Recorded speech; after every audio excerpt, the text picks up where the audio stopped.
Good evening and welcome you all. In today's class, we are going to continue with the chapter Inventories, starting today's class with illustration 9. So, illustration 9 is type 3. हर एक type different type है, तो हर एक type के questions को solve करने का approach different होगा. There is no interconnection between the types. ठीक है. सो टाइप 3 इलस्ट्रेशन 9 फ्रेश अपने स्टार्ट कर.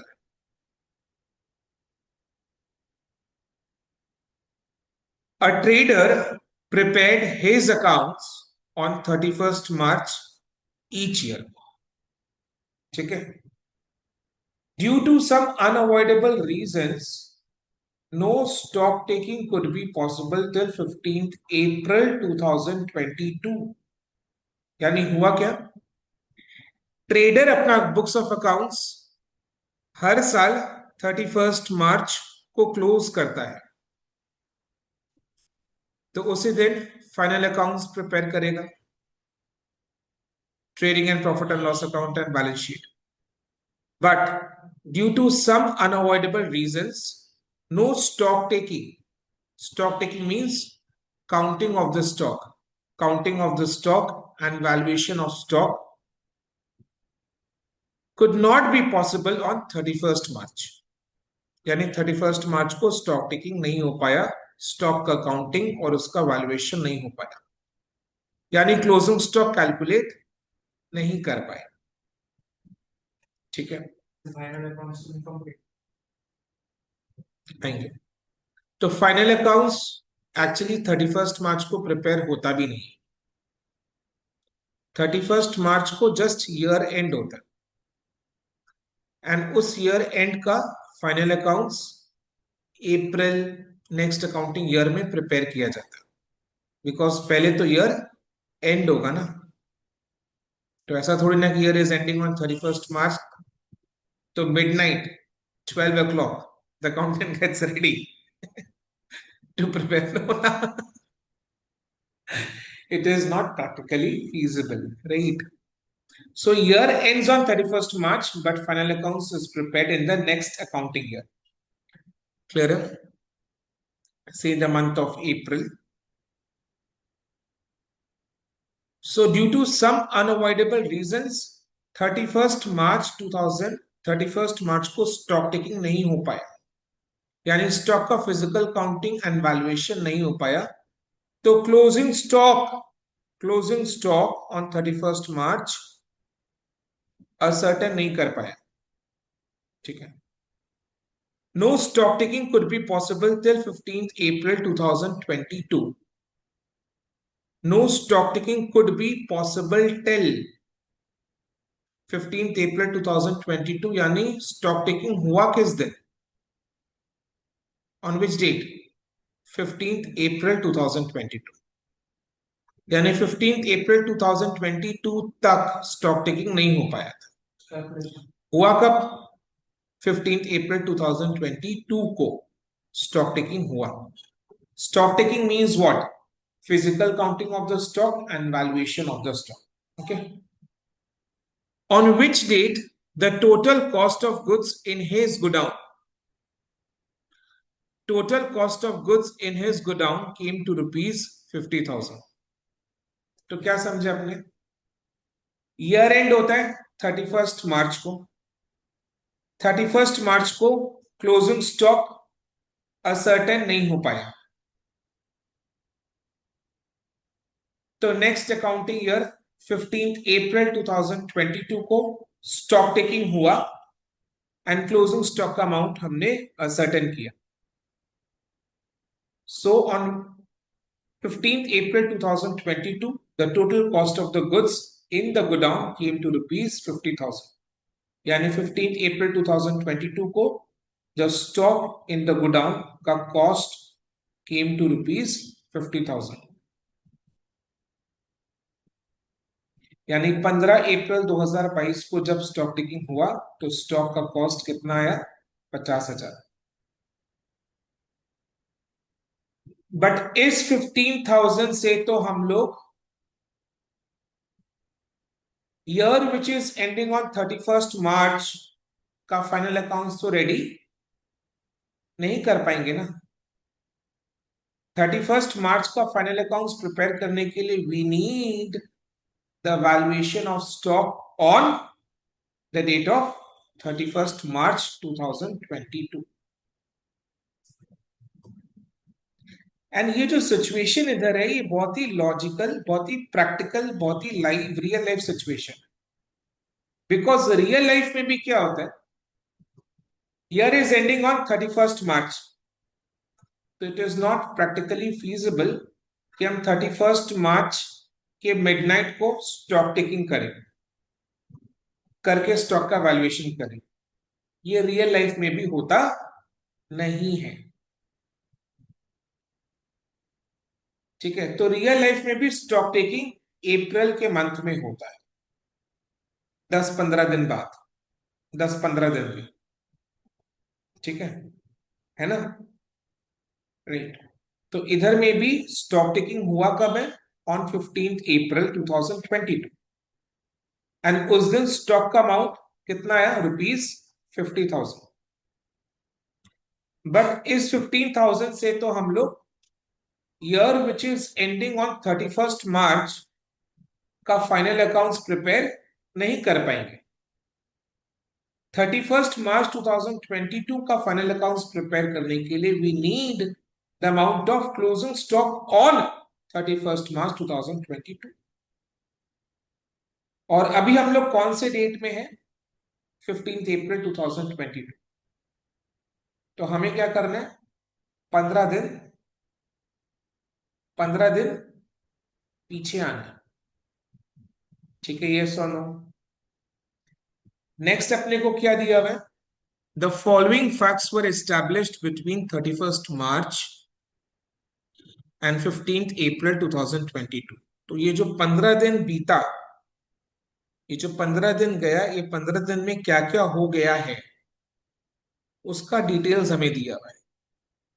सो ये जो 15 डेज गया आफ्टर द ईयर एंड, वो 15 डेज का ट्रांजैक्शंस का डिटेल्स अपने को दिया। क्या क्या दिया हुआ है, सेल्स ₹41,000, एंड 41,000 के सेल्स में कैश सेल्स 10,000 का है। तो कैश सेल्स को तो अपने सेल्स में इंक्लूड ही करते हैं। ये सुनो, sales means what, cash sales plus credit sales. Purchases 5,034 including cash purchases 1,990। तो परचेजेस में भी तो हम लोग कैश परचेजेस को इंक्लूड करते हैं, because purchases is equal to credit sales plus, sorry, credit purchases plus cash purchases. So purchases is equal to credit purchases plus cash purchases, है ना। तो ये जो कैश सेल्स या कैश परचेजेस का अमाउंट दिया हुआ है, इसका एज सच इस क्वेश्चन में कोई काम नहीं है, बिकॉज कैश सेल्स हो या कैश परचेजेस हो, इनको हम सेल्स एंड परचेजेस रेस्पेक्टिवली में इंक्लूड करते ही हैं।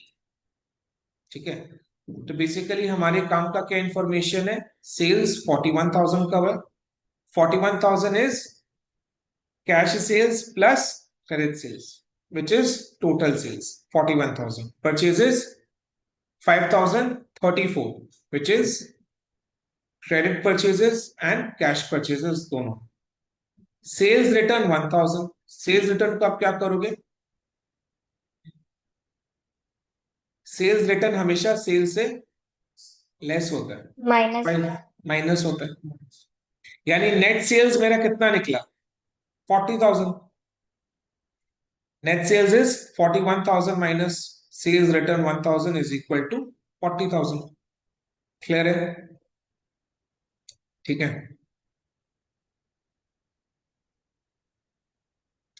देन रोमन 4 एंड रोमन 5 में जो इंफॉर्मेशन दिया हुआ है इसको पढ़ रहे हैं, बट उससे पहले देखो लास्ट में क्या दिया हुआ है, goods are sold by the trader at a profit of 20% on sales.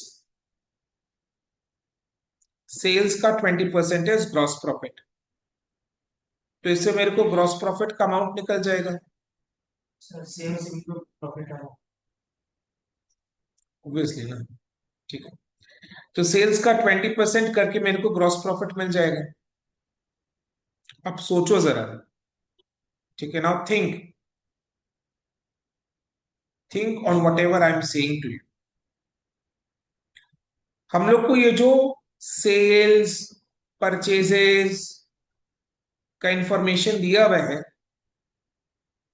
This sales and purchases took place between these 15 days, 1 April से लेकर 15 अप्रैल में, ये 15 दिन में सेल्स एंड परचेजेस का अमाउंट अपने को दिया हुआ है। ये Sonu, now think, imagine, stock taking 31 मार्च को नहीं हो पाया। ओके, कब हुआ? 15 अप्रैल को हुआ। 15 अप्रैल को गोडाउन में स्टॉक कितना का पाया गया? 50,000। देन 31 मार्च यानी 1 अप्रैल से लेकर 15 अप्रैल को बिजनेस में 40,000 का सेल हुआ, 5,034 का परचेजेस हुआ, एंड ग्रॉस प्रॉफिट का rate is 20% on sales. Feeling क्या आ रहा है? ट्रेडिंग अकाउंट का फीलिंग आ रहा है। ट्रेडिंग अकाउंट का फीलिंग मतलब, क्योंकि सर मेरे को परचेजेस दिख रहा है, सेल्स दिख रहा है, स्टॉक दिख रहा है, ग्रॉस प्रॉफिट निकल जाएगा 20% ऑन सेल्स, तो ट्रेडिंग अकाउंट का फीलिंग आ रहा है। अब ट्रेडिंग अकाउंट का फीलिंग कौन से टाइम पीरियड के लिए आ रहा है? सर ये जो डिटेल्स अपने को दिया हुआ है, ये 1 अप्रैल से लेकर 15 अप्रैल का दिया हुआ है, तो अपने ट्रेडिंग अकाउंट 1 अप्रैल से लेकर 15 अप्रैल तक का बना पाएंगे। ट्रेडिंग अकाउंट 1 अप्रैल से लेकर 15 अप्रैल तक का बना पाएंगे। सर कैसे? जैसे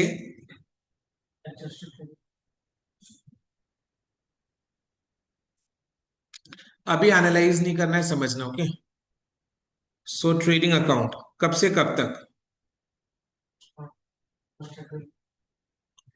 ईयर इज 2020।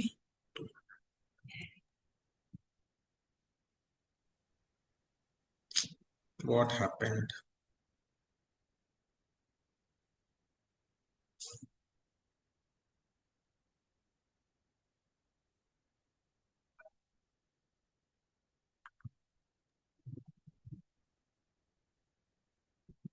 है ना?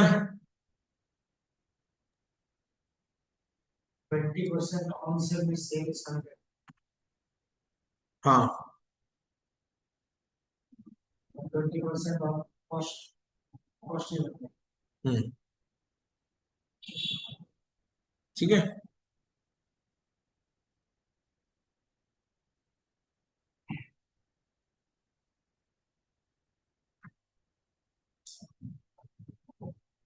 तो सेल्स अपने को दिया हुआ है, सेल्स अपने कैसे निकालेंगे? सेल्स माइनस सेल्स रिटर्न करके। परचेजेस दिया हुआ है, gross profit is 20% on sales, यानी सेल्स का 20% मेरा ग्रॉस प्रॉफिट है। अच्छा, ट्रेडिंग अकाउंट में ओपनिंग स्टॉक क्लोजिंग स्टॉक भी आता है। ट्रेडिंग अकाउंट में ओपनिंग स्टॉक और क्लोजिंग स्टॉक भी आता है। अपने को स्टॉक दिया हुआ है, स्टॉक कब का दिया हुआ है? 15 अप्रैल का दिया हुआ है, बिकॉज स्टॉक टेकिंग 31 मार्च को नहीं हुआ था। स्टॉक टेकिंग हुआ 15 अप्रैल को, तो मेरे को 15 अप्रैल का स्टॉक दिया हुआ है। तो मेरे को बताओ, वो जो 15 अप्रैल का स्टॉक है, वो इस वाले ट्रेडिंग अकाउंट के लिए क्या है? वो इस वाले ट्रेडिंग अकाउंट के लिए क्या? इस वाले ट्रेडिंग अकाउंट मतलब क्या? जो ट्रेडिंग अकाउंट अपने 1 अप्रैल से लेकर 15 अप्रैल तक बना रहे हैं, तो वो जो स्टॉक 15 अप्रैल को हमने निकाला है 50,000, वो इस वाले ट्रेडिंग अकाउंट के लिए क्या है? ओपनिंग स्टॉक है या क्लोजिंग स्टॉक है? कौन बताएगा मेरे को? Tell me one answer. Closing stock. Why? Because हम लोग ट्रेडिंग अकाउंट 1 अप्रैल से लेकर 15 अप्रैल तक बना रहे हैं, यानी ये ट्रेडिंग अकाउंट का एंड डेट इज 15 अप्रैल। ये जो ट्रेडिंग अकाउंट है इसका end date, closing date is 15 April, और 15 अप्रैल को स्टॉक इज 50,000। तो ये जो 50,000 का स्टॉक है this is closing stock for this trading account. तो 15 अप्रैल मेरा इस ट्रेडिंग अकाउंट का क्लोजिंग स्टॉक है। तो अब समझ जाओ ये ट्रेडिंग अकाउंट को देखकर कि 15 दिन का sales, purchase, gross profit, then 15 April का क्लोजिंग स्टॉक दिया हुआ है। तो सारा अमाउंट अपने को पता है सिर्फ ओपनिंग स्टॉक को छोड़कर। तो ट्रेडिंग अकाउंट को जब बैलेंस करेंगे तो जो बैलेंसिंग अमाउंट आएगा वही मेरा ओपनिंग स्टॉक है, बिकॉज ग्रॉस प्रॉफिट तो आप निकाल लोगे 20% ऑन सेल्स। तो इस ट्रेडिंग अकाउंट को जब अपने बैलेंस करेंगे, that balancing figure will be the opening stock. The balancing figure will be the opening stock. तो ओपनिंग स्टॉक मतलब कौन सा डेट का स्टॉक है ये? 1 अप्रैल का डेट है। 1 अप्रैल, यस, करेक्ट। समझ में आया? तो ये जो opening stock as balancing figure आएगा, मिलेगा,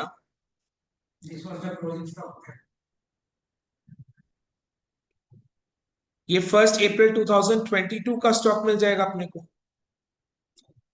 तो यही 1 अप्रैल 2022 का स्टॉक मेरा 31 मार्च 2022 का स्टॉक था। समझ में? तो अपने 15 दिन पीछे आगे बैक कैलकुलेशन कर रहे हैं। समझ में आया ना? तो हम लोग ये 15 डेज सो का ट्रेडिंग अकाउंट को बनाया। सो कैन यू रिपीट, मेरे को समझ नहीं आया। हाँ, मैं रिपीट मुझे ही तो भी कर रहा सर। हूँ। हाँ, बोलो। सर वो बैक में आया वो वाला समझ नहीं आया पार्ट। अच्छा, ठीक है, राइट। सो अपने 15 डेज का ट्रेडिंग अकाउंट बना रहे, राइट। ट्रेडिंग अकाउंट बनाने का सूझा क्यों मेरे को? क्योंकि ट्रेडिंग अकाउंट बनाने लायक सारे इंफॉर्मेशन है मेरे पास। 15 दिन का सेल्स है, परचेजेस है, ग्रॉस प्रॉफिट का रेट ऑन सेल्स है, एंड देन 15 अप्रैल को क्लोजिंग स्टॉक का अमाउंट दिया हुआ है। तो इसलिए ट्रेडिंग अकाउंट बनाने का सूझा। तो इससे मेरा प्रॉब्लम कैसे सॉल्व हो रहा है? हमारे पास 1 अप्रैल से लेकर 15 अप्रैल के सारे ट्रांजैक्शंस का अमाउंट अपने को दिया हुआ है, sale, purchase, gross profit and stock. Stock taking हुआ 15 अप्रैल को, जिसका अमाउंट निकला 50,000। तो वो जो 50,000 का स्टॉक है वो इस वाले ट्रेडिंग अकाउंट के लिए क्लोजिंग स्टॉक है। बिकॉज ये जो ट्रेडिंग अकाउंट अपने बना रहे हैं ये 1 अप्रैल 2022 से लेकर 15 अप्रैल 2022 तक बना रहे हैं, यानी ये वाले ट्रेडिंग अकाउंट का end date is 15 April, closing date is 15 April. तो 15 अप्रैल को स्टॉक कितना है? 50,000। तो वो इस ट्रेडिंग अकाउंट का क्लोजिंग स्टॉक है। तो अब देखो क्लोजिंग स्टॉक भी मेरे को मिल गया। तो बचा सिर्फ एक आइटम, वो है मेरा ओपनिंग स्टॉक। तो ट्रेडिंग अकाउंट को बैलेंस करेंगे तो मेरे को ओपनिंग स्टॉक भी मिल जाएगा। Opening stock as a balancing figure आएगा। ग्रॉस प्रॉफिट तो पहले ग्रॉस प्रॉफिट तो निकाल लेंगे ना 20% ऑन सेल्स करके। तो बचा सिर्फ एक मेरा ओपनिंग स्टॉक। तो ट्रेडिंग अकाउंट को बैलेंस करेंगे तो balancing figure will be the amount of opening stock. Opening stock means stock on the opening date, और इस वाले ट्रेडिंग अकाउंट का ओपनिंग डेट इज 1 अप्रैल 2022। तो ये जो ओपनिंग स्टॉक मेरे को मिलेगा ये 1 अप्रैल 2022 का मिलेगा। 1 अप्रैल 2022 का स्टॉक मिल गया। 1 अप्रैल 2022 का स्टॉक मतलब 31 मार्च 2022 का स्टॉक। तो इस तरीके से मेरे को 31 मार्च 2022 का स्टॉक मिल जाएगा बैक कैलकुलेशन करके। ठीक है। तो हमें 15 अप्रैल का इंफॉर्मेशन दिया हुआ था, वहां से हम 1 अप्रैल यानी 31 मार्च 2022 का स्टॉक को निकाल रहे हैं। अभी बताओ, अभी क्लियर है? Yes sir. वाणी को क्लियर है? Yes sir.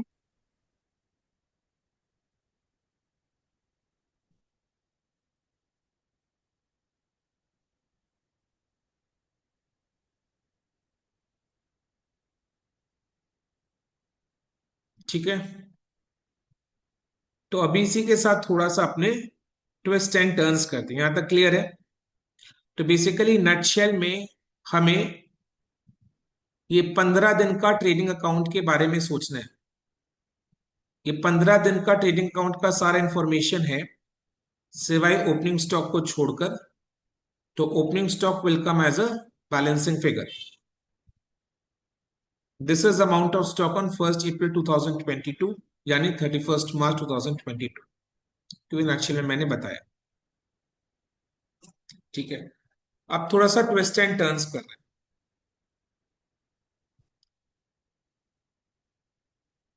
अगर मैं, ध्यान से सुनना भी, हाँ please, it's a request, pay attention, specially जिन लोग ऑनलाइन क्लास अटेंड कर रहे हैं, सारे डिस्ट्रैक्शन से हट जाओ, है ना? क्योंकि एग्जाम तो टाइम से है, और टाइम से पहले अपने को सिलेबस कंप्लीट करना है। एंड सिलेबस टाइम से पहले तभी कंप्लीट हो पाएगा जब हम एक चीज को एक ही बार में समझ जाएंगे। बिकॉज एक ही चीज को बार बार रिपीट करने से आप ही का टाइम खराब होगा।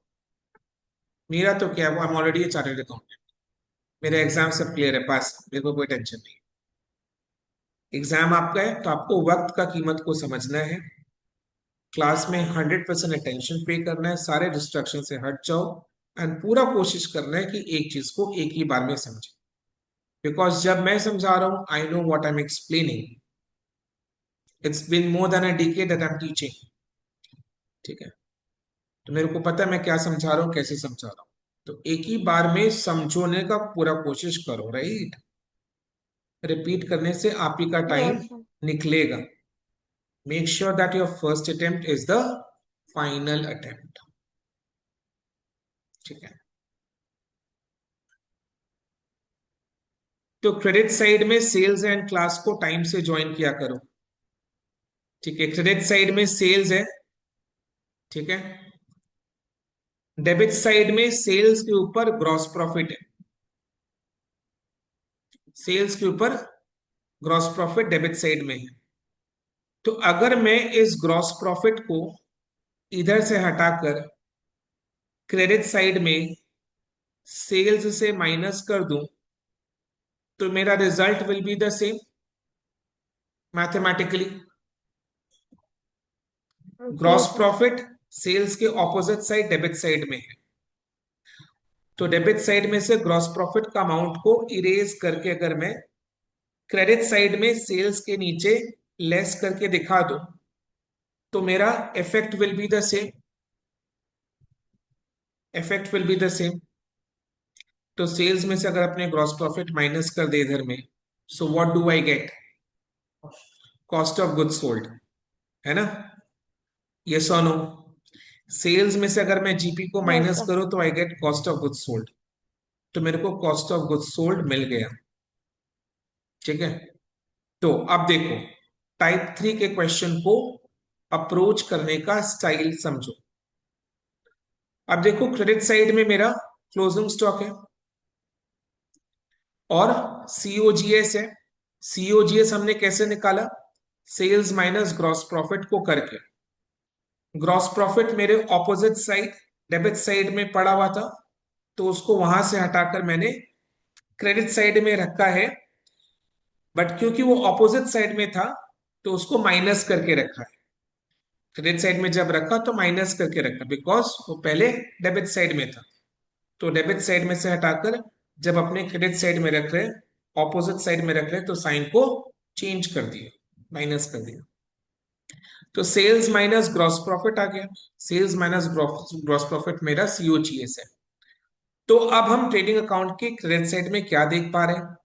क्लोजिंग स्टॉक है। वेट वेट, ठीक है, let me complete, I give you time to ask. तो ट्रेडिंग अकाउंट के क्रेडिट साइड में मेरा क्लोजिंग स्टॉक है and cost of goods sold है, ठीक है। कॉस्ट ऑफ गुड्स सोल्ड कैसा है? सेल्स माइनस ग्रॉस प्रॉफिट करके। अब थोड़ा समझो, closing stock plus COGS plus COGS minus purchases करके will I be able to get the amount of opening stock? Yes, yes sir. और नो में जवाब दो, है ना। Yes, sir. Yes, sir. Closing stock plus COGS minus purchases करके we will get the amount of opening stock. तो type 3 के questions को अप्रोच करने का मेरा ये स्टाइल होगा। क्या स्टाइल होगा? सबसे पहले तो समझते हैं कि टाइप 3 के क्वेश्चन को आइडेंटिफाई कैसे करेंगे। आइडेंटिफिकेशन बिल्कुल सिंपल है।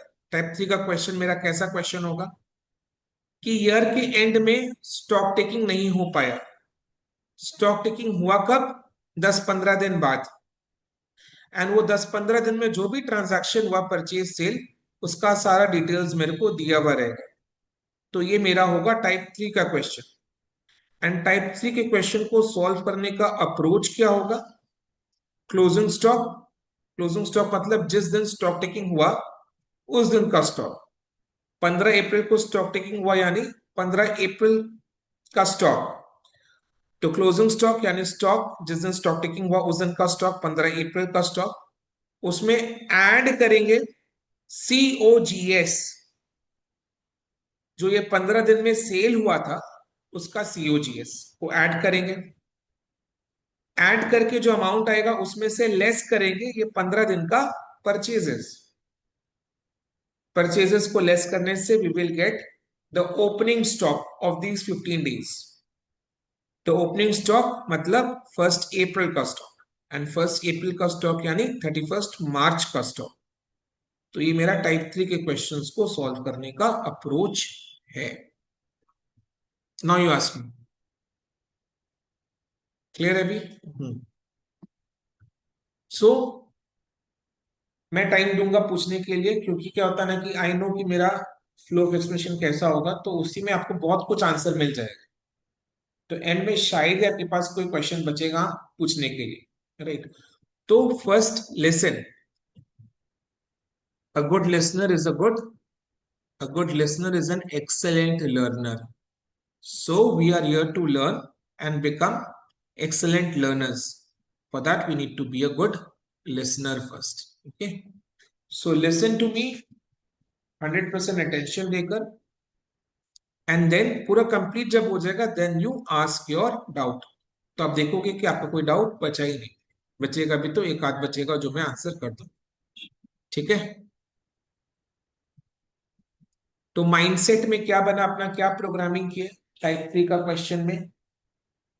जिस दिन स्टॉक टेकिंग हुआ उस दिन का स्टॉक के साथ 15 दिन का सीओजीएस को ऐड करके लेस करेंगे 15 दिन का purchases, so we get the opening stock.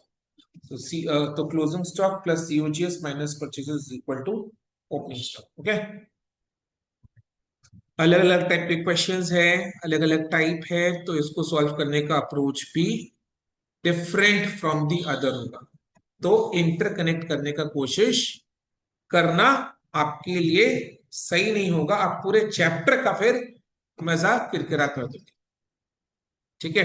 Now it is up to you, आप डिसाइड करो कि मेरे को क्या करना है। मेरे को बैठे बैठे इंटरकनेक्शन करना है या जो सर समझा रहे हैं उसको एज इट इज समझ लेना है। इंटरकनेक्शन है ही नहीं तो क्यों इंटरलिंक करना है, ठीक है। ओके, चलो अभी तो रोमन 4 एंड रोमन 5 का इंफॉर्मेशन को डिस्कस करना बच गया था, तो उसको अभी डिस्कस करते हैं, ठीक है। सबसे पहले रोमन 5, द ट्रेडर। ये जो ट्रेडर है जिसके हम लोग बुक्स ऑफ अकाउंट्स में है, जिसका इन्वेंट्री का वैल्यूएशन करना है, the trader had also received, ध्यान से सुनना, the trader has also received goods costing rupees 8,000 in March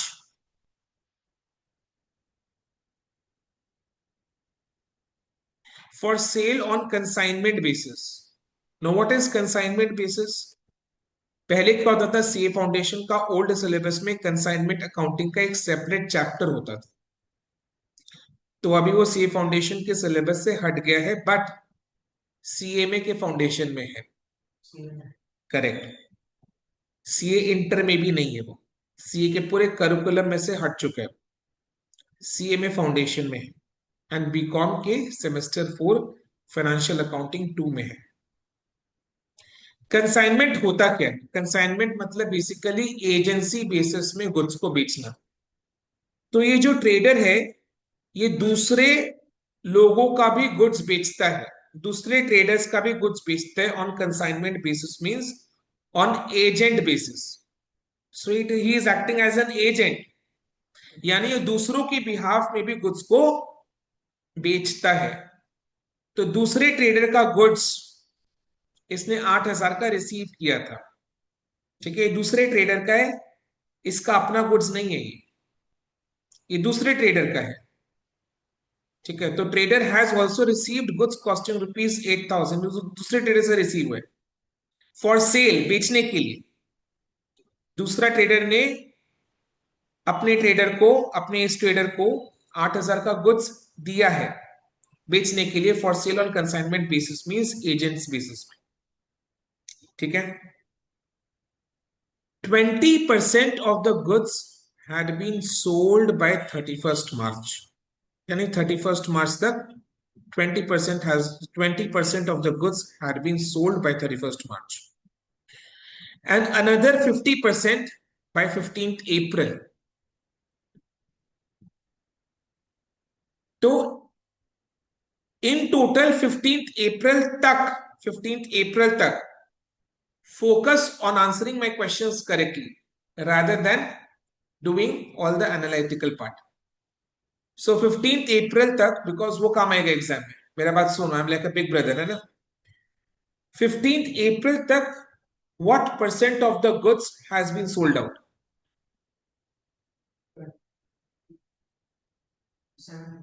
70%.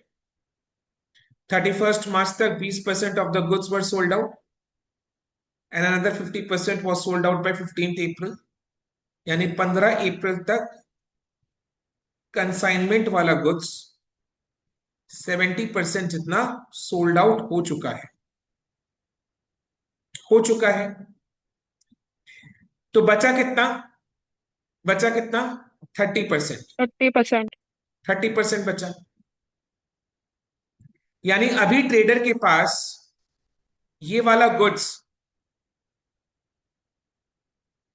8,000 का 30% कितना होता है? 2,400 बचा हुआ है, उसके पास स्टॉक में है। बट ये 2,400 का जो गुड्स है, क्या इसका ओनर ये ट्रेडर है? Answer is no, no. Because ये ट्रेडर किसी दूसरे ट्रेडर के बिहाफ में as an agent on consignment basis, on agent basis बेच रहा है, तो ये इसका अपना स्टॉक नहीं है। 2,400 जो बच चुका है इसके पास, इसका अपना स्टॉक नहीं है। क्लियर है? Yes sir. बट इसके Yes, sir. पास तो ये 2,400, वेट ना please, it's a request. But इसके पास ये 2,400 का स्टॉक फिजिकली है ना, अभी तो है ना फिजिकली, है ना? Yes, sir. ये सुन, यस सर। तो जब 15 अप्रैल को स्टॉक टेकिंग हुआ था, जब 15 अप्रैल को स्टॉक टेकिंग हुआ था, क्या लगता है कि 2,400 का स्टॉक जो पड़ा हुआ है इसके पास, गोडाउन में ही पड़ा हुआ होगा दूसरे ट्रेडर का, है ना? Yes sir. इसके गोडाउन में ही पड़ा हुआ होगा ना ये 2,400 का यस स्टॉक। सर। तो मेरे को बताओ, जब 15 अप्रैल को स्टॉक टेकिंग हुआ था, जिसमें उसमें इंक्लूड हुआ है। करेक्ट, उसमें ये 50,000 में इंक्लूडेड है ये, बिकॉज स्टॉक टेकिंग इसके गोडाउन में, एंड गोडाउन में ये 2400 का स्टॉक पड़ा हुआ है। इसका मतलब बात एकदम साफ है कि 50,000 में 2400 का गुड्स वो दूसरे ट्रेडर का है, जिसका मालिक वो दूसरा ट्रेडर है, अपना वाला ट्रेडर नहीं है, अपना वाला ट्रेडर नहीं है। तो इसका मालिक अपना ट्रेडर नहीं है, वो तो एजेंसी बेसिस में बेचने के लिए रख के रखा है, खरीदा थोड़ी ना है वो, है ना। दूसरा ट्रेडर से खरीदा थोड़ी ना, दूसरा ट्रेडर ने उसको गुड्स दिया है बेचने के लिए। तो अपना वाला ट्रेडर ने इसको खरीदा नहीं है, ये इसका अपना गुड्स नहीं है, दूसरे ट्रेडर का है। बट माल है तो गोडाउन में पड़ा रहेगा। एंड 15 अप्रैल को यही वाला गुड्स 2400 जितना पड़ा हुआ है। तो जब 15 अप्रैल को स्टॉक टेकिंग हुआ जिसमें 50,000 का गुड्स पाया गया, तो वो 2400 वाला गुड्स भी इसी 50,000 में इंक्लूडेड है। बट क्योंकि ये इसका मालिक नहीं है, तो बोलो अपने इस ट्रेडर का खुद का गुड्स कितने अमाउंट का हुआ फिर? 47,600। कैसे निकाला? 50,000 minus 50,000 minus 2,400। 2,400, 50,000 minus 2,400, it is coming to 47,600, है ना। 50,000 में 2,400 का गुड्स किसी और का है, 50,000 में 2,400 का गुड्स किसी और का है, तो अपना गुड्स कितना है? 50,000 माइनस 2,400, 47,600। तो हमारा जो स्टार्टिंग पॉइंट है, हम लोग स्टार्टिंग पॉइंट क्या डिस्कस किए थे, कैसे स्टार्ट करेंगे? With the amount of closing stock, ये वाला। तो इधर में जो क्लोजिंग स्टॉक का अमाउंट जिससे हम स्टार्ट करेंगे, हमारा स्टार्टिंग पॉइंट का अमाउंट विल बी 47,600। क्लियर है? यस और नो? Yes sir. सर हम लोग उधर लेस कर सकते हैं क्या, उस कॉलम में जो लेस कर करके? सकते हैं सब करा दूंगा, ठीक है। नेक्स्ट लेस करके तो दिखाना पड़ेगा ना। आगे देखो, these sales are not included in the above sales. Obvious सा बात है, why it should be included in the above sales? Why? Because ये तो अपना गुड्स नहीं बेच रहा है ना, इसको इसके लिए तो ये गुड्स को बेचने का the only income is the commission. ये तो एजेंसी लेकर रखा हुआ है, तो इसका the only income from the sale of such goods is the commission which he will get from the consignor, the other trader. Sales में इंक्लूड कब करते हैं? जब हम लोग खुद का अपना गुड्स बेचते हैं, वो ना सेल्स में इंक्लूड होता है। ये तो ट्रेडर ने अपना गुड्स नहीं बेचा है, तो ये इसके सेल्स में इंक्लूड क्यों होगा? नहीं होना चाहिए, तो नहीं है, ये बताया हुआ है।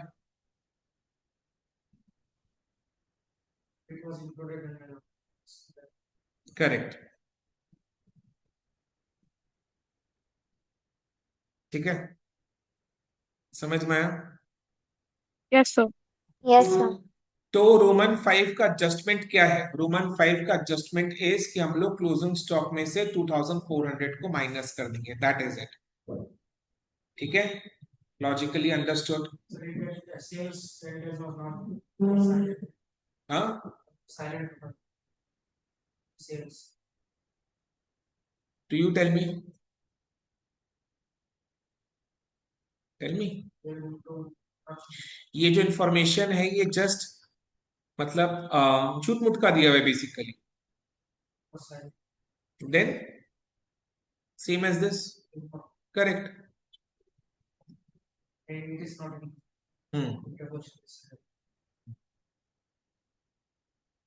Okay, now shall I go ahead? Okay, next 15th March, ठीक है। Goods of the sales value of rupees at 10,000 were sent on sale or return basis to a customer. Now what is this sale or return basis to a customer? क्या बोले ध्यान से सुनो। जैसे क्या होता है कि जब भी ये चैप्टर हमारे बीकॉम सेमेस्टर 1 में है, financial accounting 1, sale of goods on approval और रिटर्न बेसिस, सी फाउंडेशन में नहीं है, सी में फाउंडेशन में भी नहीं है, ठीक है, बट इसका एडजस्टमेंट्स आता है बिकॉज इंस्टीट्यूट एक्सपेक्ट करता है कि आप इसको भी जानो। हाँ, ओल्ड सिलेबस में सी फाउंडेशन में था।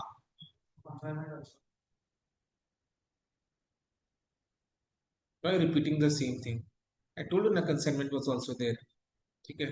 वो एक्चुअली मेरा फ्लो फिर टूट जाएगा, फ्लो टूट जाने से क्या होगा ना कि मैं आगे जो बोलने वाला है मिस आउट दैट, तो मिस आउट करने से नुकसान किसको होगा? आपको होगा, ठीक है। सो आस्क जेन्युइन डाउट्स, ठीक है, टल मिस आउट बेटा, तो मिस आउट करने से you you are the loser, not me. So तो पहले ये सी फाउंडेशन में था, उस समय इन्वेंट्रीज भी था, sale of goods on approval और रिटर्न बेसिस भी था, कंसाइनमेंट भी था। तो क्योंकि वो पहले सिलेबस में था तो बोलकर इसका एडजस्टमेंट्स इन्वेंट्रीज के चैप्टर में है। इन्वेंट्रीज बच गया सिलेबस में, बट कंसाइनमेंट और sale of goods on approval return basis वो हट गया, बट स्टिल इसका एडजस्टमेंट्स इन्वेंट्रीज के चैप्टर में। तो इंस्टीट्यूट चाहता है कि इसका नॉलेज आपको होना चाहिए, इसके लिए आपको एक सेपरेट चैप्टर पढ़ने की जरूरत नहीं है, इन जनरल इन सब चीजों का नॉलेज आपको होना चाहिए। तो बोलकर ये एडजस्टमेंट्स अभी भी इस चैप्टर के क्वेश्चंस में है, बिकॉज इंस्टीट्यूट चाहता है कि आपको इसका नॉलेज हो, क्योंकि ये आज के डेट में बहुत ही ज्यादा रेलेवेंट है, ये sale of goods on approval और रिटर्न बेसिस। अभी sale of goods on approval और रिटर्न बेसिस ये होता क्या है आज की डेट में, ये क्यों रेलेवेंट है, वो थोड़ा ब्रीफ में डिस्कस कर रहे हैं। क्या होता है कि जब भी कोई मैन्युफैक्चरर या कोई भी ट्रेडर या कोई भी बिजनेस एंटिटी अपना कोई नया प्रोडक्ट मार्केट में बेचता है, तो जल्दी से नया प्रोडक्ट कस्टमर खरीदने को तैयार नहीं होता है। उसके माइंड में एक फ्रिक्शन आता है कि नया प्रोडक्ट कैसा होगा, तो वो जल्दी से नए प्रोडक्ट पर विश्वास कर कर नहीं खरीदता, खरीदने से हिचकिचाता है, हेजिस्ट करता है। समझ में आ रहा है ना? राइट। तो इसीलिए ट्रेडर्स क्या करते हैं, मैन्युफैक्चरर्स क्या करते हैं, अपने कस्टमर को ये बोलते हैं कि you take the goods. I relate with the live example also. तो मैन्युफैक्चरर ट्रेडर क्या बोलते हैं अपने कस्टमर्स को, you take the goods, I am not selling the goods, you take the goods. बोल रहे कस्टमर को कि अगर आपको ये गुड्स समझ में आ गया, you accept and give the approval, अपना एक्सेप्टेंस देकर सेल को अप्रूव कर दो। बट अगर नहीं समझ में आया तो you return the goods, I take the return, I not charge you money, return the goods, I take the return. Generally return कब करते हैं? जब प्रोडक्ट डिफेक्टिव होता है, ठीक है। बट इस केस में अगर प्रोडक्ट नहीं समझ में आया तो रिटर्न कर सकते हैं, ऐसा है। डिफेक्टिव नहीं है product, product is not according to our specification, मेरे को अच्छा नहीं लगा ये प्रोडक्ट, तो मैं बोलकर रिटर्न कर सकता हूं। तो ऐसा कैजुअल रीजन के कारण भी रिटर्न हो सकता है ये वाले सिस्टम में। बट अप्रूवल और रिटर्न जो भी उसका फाइनल डिसीजन है कस्टमर का, वो उसके लिए उसको एक टाइम लिमिट दिया जाता है, कस्टमर को एक टाइम पीरियड दिया जाता है कि इस टाइम में आपको, इस टाइम के भीतर आपको डिसाइड करना है कि you are willing to take the goods और रिजेक्ट इट, रिटर्न इट। तो एक टाइम दिया जाता है। अब इसका live example real life situation से, जैसे online shopping platform Amazon Flipkart से पहले क्या होता था, हम लोग दुकानों में जाकर चीजों को खरीदते थे, तो जब हम लोग दुकानों में जाकर चीजों को खरीदते थे तो हम लोग बहुत सोच समझ कर देख कर खरीदते थे, पसंद करके खरीदते थे। ऑनलाइन शॉपिंग प्लेटफॉर्म में क्या, you are just shown the images and images can be deceptive. तो जब हम पहली बार ऑनलाइन शॉपिंग कर रहे थे तो मन में एक थोड़ा सा डर था कि यू नेवर नो कि कैसा प्रोडक्ट होगा, जो इमेज में दिखाई दे रहा है सेम वैसा ही प्रोडक्ट होगा या नहीं होगा। जैसे इसका एक छोटा सा एग्जांपल मैं देता हूं, जैसे मैं अपने बेटे के लिए वाज परचेजिंग दैट वो पजल वाला जो मैट होता है ना, तो मेरे को एक मतलब बड़ा साइज का मैट परचेज करना था, ठीक है। तो मेरे से एक्चुअली स्क्वायर फीट वगैरह का कैलकुलेशन वो हो गया। तो जब मैंने ऑनलाइन ऑर्डर प्लेस किया तो मेरे पास जो मैट आया वो एकदम छोटा सा आया, पजल फॉर्मेट का ही था वो। तो मैं उसमें तो खाली बैठ सकते, लेट नहीं सकते, you can not lie down, can only sit. समझ में आ रहा है ना। एक और इंसिडेंट है, माई सन इज फाउंड ऑफ कार्स, तो उसको कार चाहिए था। तो मैंने ऑनलाइन में देखा कि कार है, तो ऑनलाइन में कार का अच्छा साइज दिखा रहा था, इट्स वाज बिग कार, ठीक है, मतलब एकदम इतना बड़ा साइज का कार, देखने से समझ इतना सा बड़ा साइज का कार है। जब मेरे को ऑर्डर रिसीव हुआ तो कार का साइज वाज दिस मच। समझ में आया ना। तो वही है, तो ऑनलाइन जब शॉपिंग करते we do not have 100% faith, we doubt basically कि इमेज में जो प्रोडक्ट है क्या सेम प्रोडक्ट अपने को मिलेगा या नहीं मिलेगा। तो ऑनलाइन शॉपिंग प्लेटफॉर्म ने ये भरोसा, मतलब कस्टमर्स का भरोसा कैसे जीता। ऑनलाइन शॉपिंग प्लेटफॉर्म ने बोला कि देखो, आप प्रोडक्ट को पसंद कर लो, you place the order, you do not have to make the payment, we will make it cash on delivery. Once you get the product in your hands you make the payment. तो ये number one, ये strategy लगाया। Number two बोला क्या कि with in 7 days या 30 days, 30 days का time देता है, 30 डेज के भीतर में आपको अगर प्रोडक्ट नहीं पसंद आता है तो आप रिटर्न भी कर सकते हैं, आप रिटर्न भी कर सकते हैं। तो अमेजॉन भी क्या कर आपको 30 डेज का टाइम दे रहा है, तो रिटर्न करने के लिए एक टाइम लिमिट सेट किया जाता है। This is sale of goods on approval और रिटर्न बेसिस, यानी कस्टमर को अगर रिटर्न करना है तो विद इन 30 डेज रिटर्न करना होगा, 30 डेज के बाद वो रिटर्न नहीं कर सकते। और अगर कस्टमर ने 30 डेज के भीतर रिटर्न नहीं किया तो अमेजन क्या मानेगा उसको, उसका अप्रूवल मान लेगा, उसका अप्रूवल मान लेगा वो, ठीक है। तो ये है, राइट। तो ये है sale of goods on approval return basis. तो जब भी कोई ट्रेडर नया प्रोडक्ट या कोई मैन्युफैक्चरर नया प्रोडक्ट बनाता है तो उसको मार्केट में उतारने के लिए, कस्टमर्स का भरोसा को जीतने के लिए, कस्टमर्स को ये बोलता है कि आप प्रोडक्ट को ले जाइए, मैं आपको बेच नहीं रहा हूं, आप खरीद नहीं रहे हो, अभी कोई परचेज या सेल नहीं हो रहा है, तो आपको पेमेंट करने का सच कोई ऑब्लिगेशन नहीं है, you just simply take the goods. So the trader is sending the goods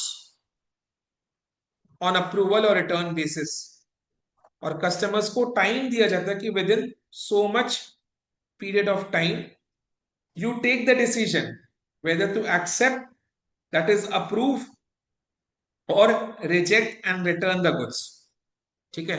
so within that time period the customer either approves the sale for the trader or reject and returns the goods, clear।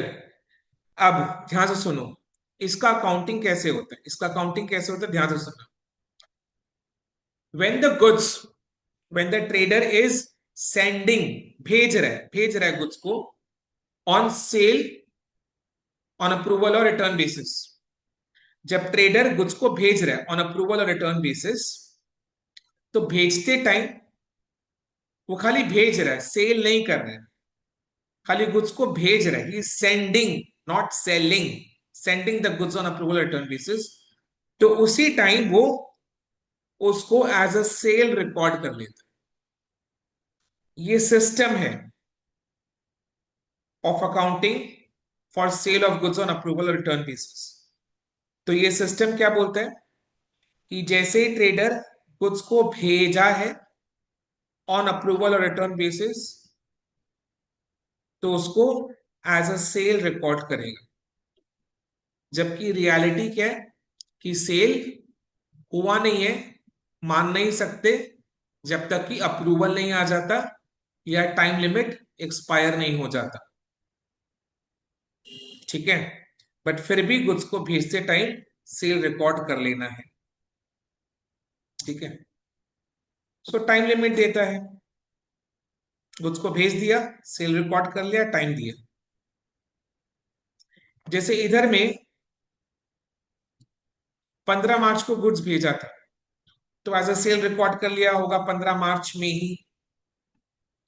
And time period of approval being 4 weeks, यानी 4 weeks का time है, तो 4 weeks मोटा मोटी expire होगा 15 अप्रैल को। 4 weeks is 1 month, सो मोटा मोटी में 4 वीक्स 15 अप्रैल को एक्सपायर होगा, तो 15 अप्रैल तक उसके पास टाइम है। क्लियर? अब देखो ना, 15 मार्च और 15 अप्रैल के बीच में ईयर एंड हो रहा है। सो अप्रूवल का डेट एक्सपायर होने से पहले, टाइम पीरियड खत्म होने से पहले, टाइम पीरियड एक्सपायर होने से पहले अगर ईयर एंड एक्सपायर हो जाता, ईयर एंड हो जाता है, तो ईयर एंड में तो अपने अकाउंट्स को फाइनलाइज करते हैं, यानी trading and profit and loss account and balance sheet बनाते हैं। तो उसमें तो अपने को सही पिक्चर शो करना पड़ेगा, उसमें तो अपने को सही पिक्चर शो करना पड़ेगा ना। समझ में आ रहा है कि नहीं आ रहा है? क्लियर है? यस हाँ सर। सर आ रहा है। ठीक है, तो 31 मार्च को सही पिक्चर शो करना है। सही पिक्चर कैसे शो करना है, ध्यान से सुनो। अभी क्वेश्चन को रीड मत करना, अभी कंसेप्ट को समझो। ठीक है, सो 15 मार्च को गुड्स को भेजा है फॉर सेल ऑन अप्रूवल और रिटर्न बेसिस, जिसके लिए 4 वीक्स का टाइम दिया है।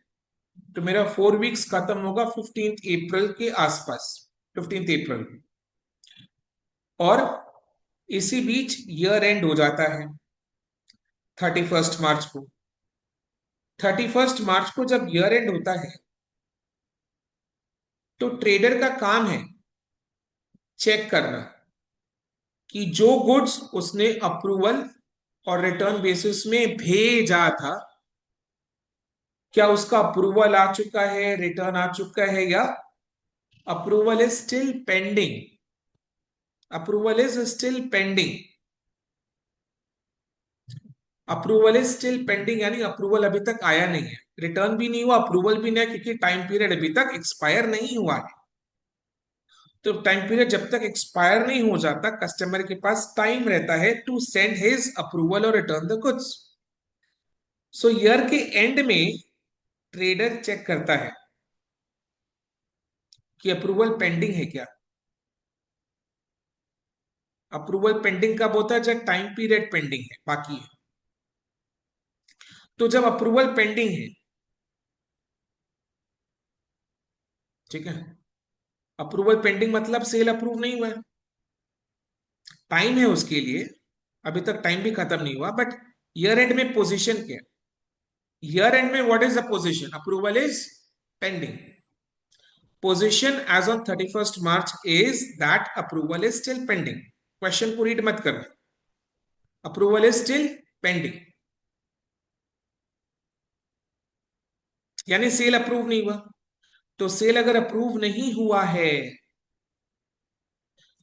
ट्रेडर ने तो गुड्स को भेजते टाइम ही सेल रिकॉर्ड कर लिया था, बिकॉज ये वाले सेल का इसी तरीके से, this is the system of accounting, sale of goods on approval और रिटर्न बेसिस का यही सिस्टम ऑफ अकाउंटिंग है कि गुड्स को भेजते टाइम ही सेल रिकॉर्ड कर लेते हैं। बट 31 मार्च को क्या पोजीशन है? सेल का अप्रूवल पेंडिंग है, यानी सेल कंफर्म्ड नहीं हुआ। तो सेल जब कंफर्म्ड नहीं हुआ इसका मतलब क्या, सेल हुआ नहीं अभी तक। दो टाइम पीरियड है, but as on 31st March what is the position, the approval is pending यानी sale is not yet approved. तो 31 मार्च को हमें क्या करना है, क्योंकि सेल अभी तक अप्रूव नहीं हुआ, तो हमने जो गुड्स को भेजते टाइम सेल का एंट्री पास कर लिया था, debtors account debit to sales account, उसको हमें ईयर के एंड में क्या करना है, reverse sales account debit to debtors account, sales account debit to debtors account. Yes और नो, क्लियर है? एंड देन यस एक सर। और काम करना है, एक और काम करना है, ये जो गुड्स जिनका अप्रूवल अभी भी पेंडिंग है एज ऑन 31 मार्च, जो कस्टमर्स के पास पड़ा हुआ है, कस्टमर ने अभी तक अप्रूवल नहीं दिया, टाइम पीरियड अभी तक एक्सपायर नहीं हुआ, कस्टमर के पास ये जो गुड्स पड़ा हुआ है, अप्रूवल जिसका पेंडिंग है, इसका असली मालिक कौन है, ट्रेडर है, जिसने कस्टमर्स को गुड्स भेजा था ऑन अप्रूवल और रिटर्न बेसिस। तो इसका असली मालिक ट्रेडर है, तो ट्रेडर इसका ओनर है, और इन ये गुड्स का अप्रूवल अभी भी पेंडिंग है, यानी सेल हुआ नहीं, अप्रूवल पेंडिंग यानी sale is not yet approved.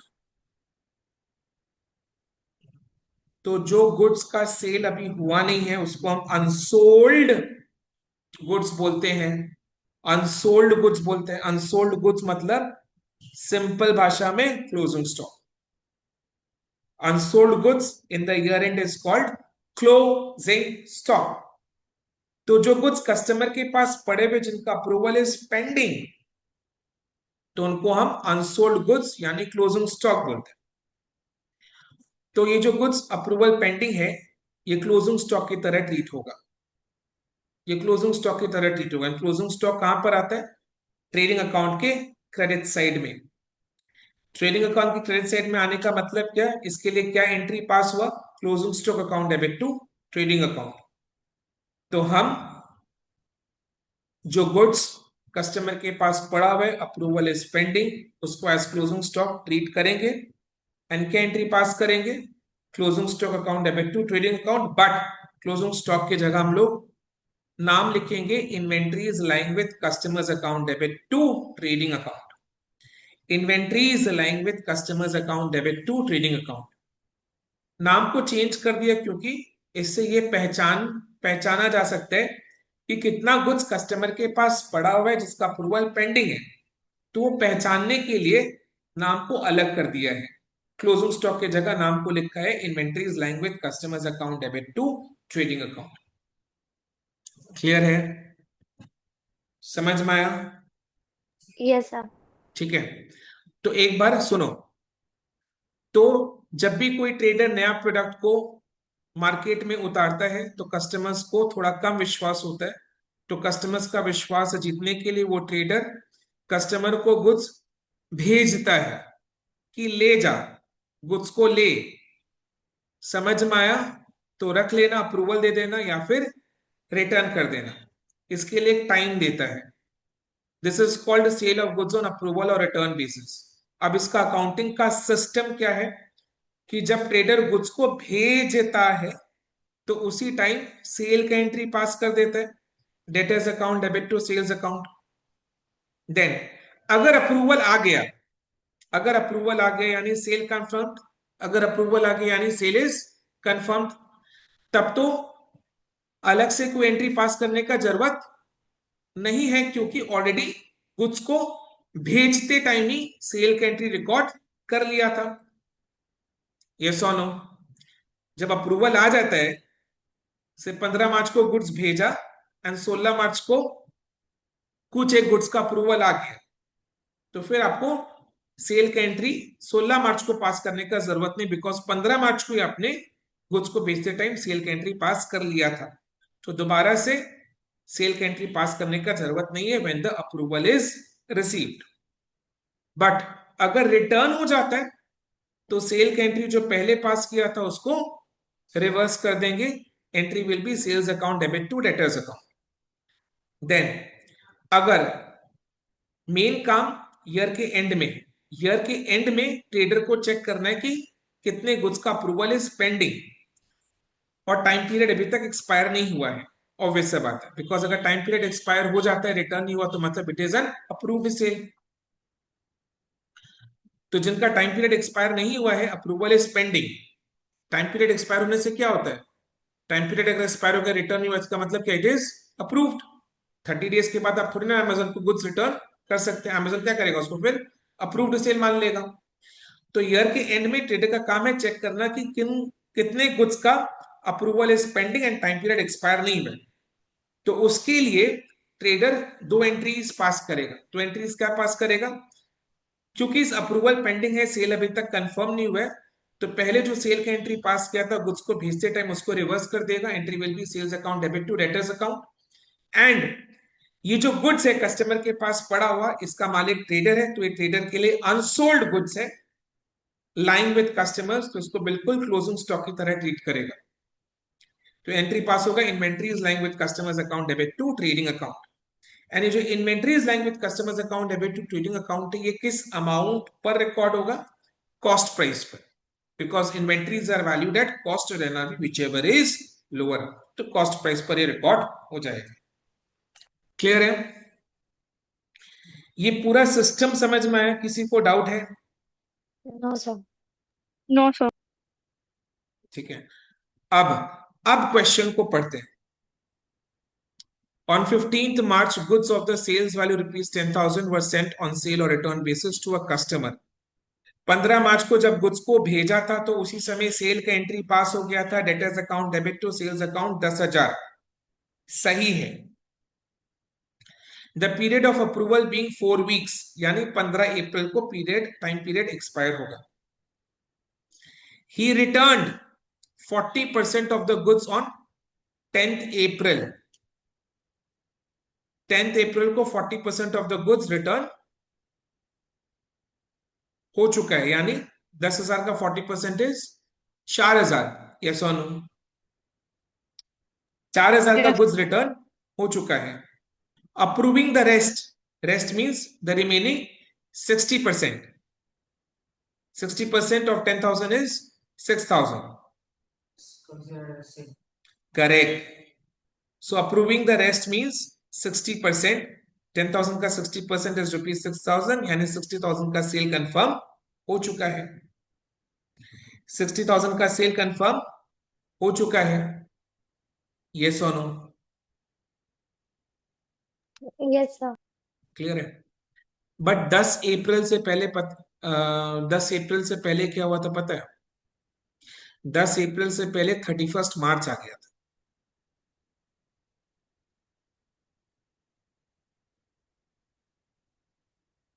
10 अप्रैल से पहले 31 मार्च आ गया था। एंड 31 मार्च को तो ना रिजेक्ट हुआ था ना अप्रूव हुआ था, यानी 31 मार्च को तो अप्रूवल वॉज पेंडिंग। ये जो 40% रिटर्न हुआ है, 60% अप्रूव हुआ है, ये पूरा कहानी कब रचा गया? 10 अप्रैल को। यानी 31 मार्च को तो ना रिटर्न हुआ था ना अप्रूवल आया था, यानी 31 मार्च को पोजीशन किया था, अप्रूवल वाज पेंडिंग। तो हमारे अकाउंटेंट ने 31 मार्च को क्या किया होगा? दो एडजस्टमेंट एंट्रीज पास किए। दो एडजस्टमेंट एंट्रीज क्या पास किया? सबसे पहले 15 मार्च को जो सेल रिकॉर्ड कर लिया था, उसको 31 मार्च को रिवर्स कर दिया, क्योंकि 31 मार्च तक अप्रूवल इज पेंडिंग।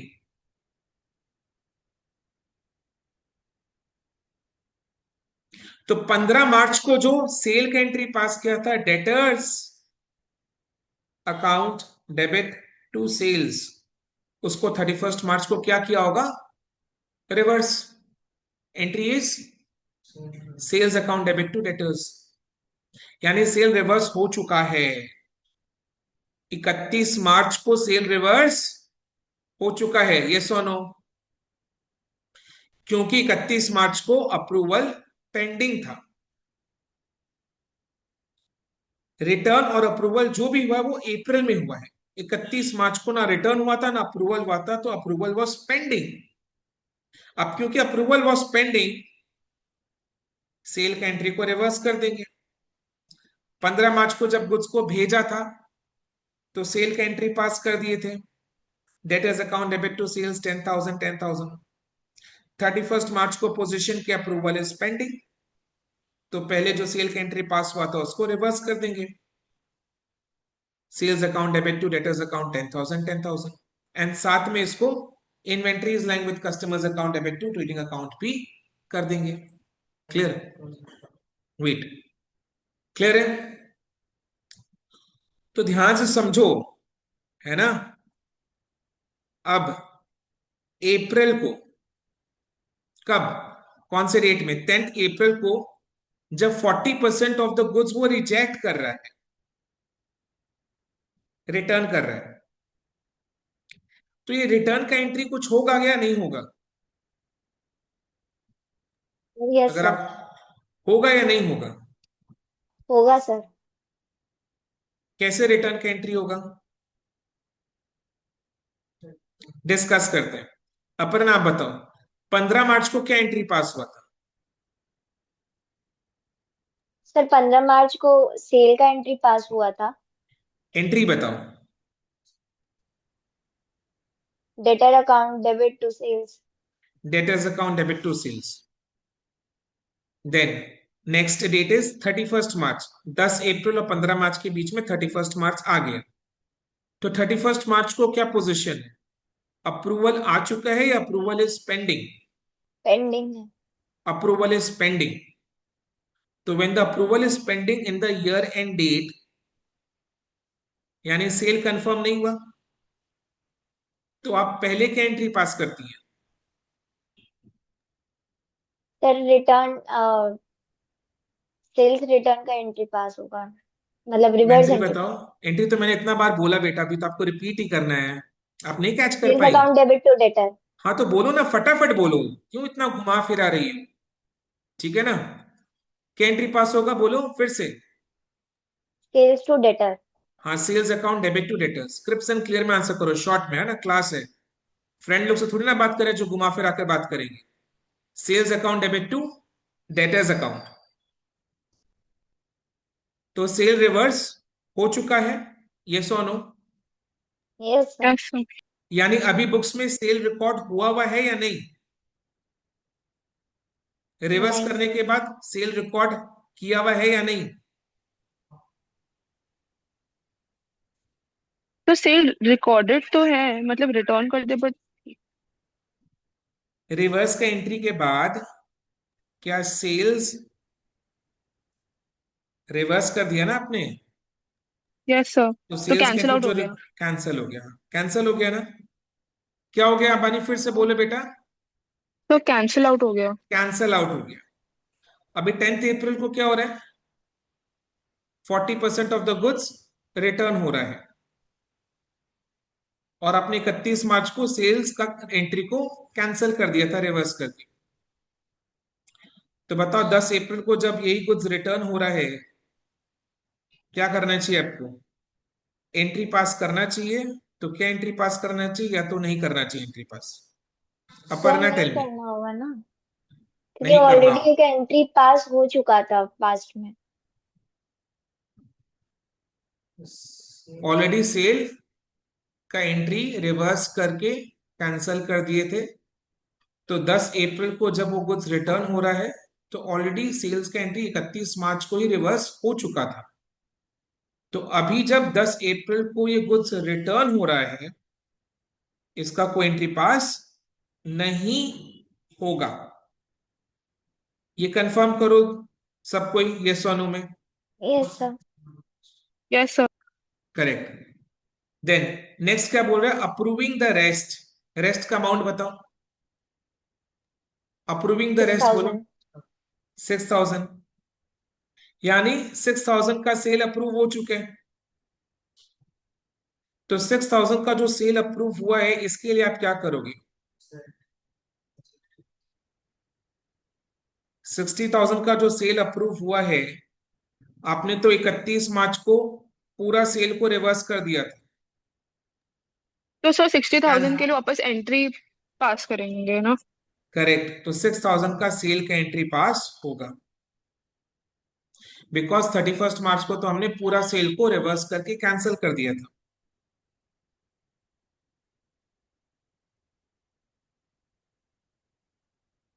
तो जब 10 अप्रैल को ये सेल कंफर्म हो रहा है, तो एक सेल का एंट्री पास करना पड़ेगा, बिकॉज 31 मार्च को तो पूरा सेल हमने रिवर्स कर दिया था।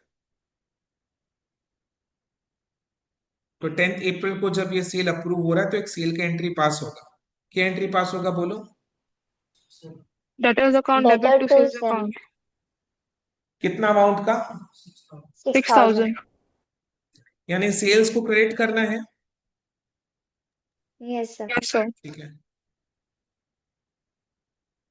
तो ये अप्रूवल हुआ कौन से डेट में?